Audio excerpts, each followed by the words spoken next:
你身邊有冇一個叫蘭嘅朋友呢？絲蘭、春蘭、佩蘭、香蘭、桂蘭，幾好聽嘅名。點解我哋廣東人咁中意蘭花呢？首先，蘭花咧同梅蘭菊竹啊，並稱為花中四君子啊嘛。咁蘭花同另外3隻花最大嘅唔同係乜嘢呢？大家望下上面嘅頂棚，你睇下呢度呢，陽光係唔可以直射落嚟㗎。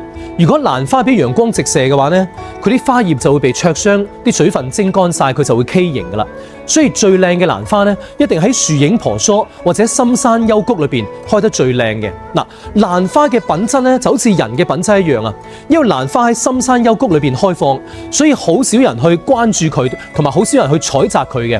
就算冇人關注、冇人採摘，佢一樣開得好靚，就好似君子一樣。我哋話君子慎獨，慎獨嘅意思就係話，就算冇人睇住你啊，你一樣好注意自己嘅言行舉止，好高貴嘅品質。所以孔子就話啦，蘭花係不以無人而不芳，不為窮困而改節。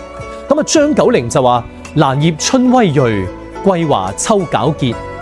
咁啊，蘇軾就話呢，春蘭如美人，不采收自獻啊。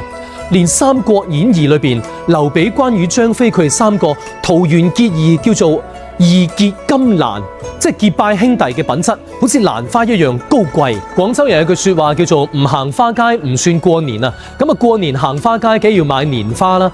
最多人買嘅年花咧就係呢一隻蝴蝶蘭啊。你望下，佢啲花好靚噶，好似一隻蝴蝶咁啊。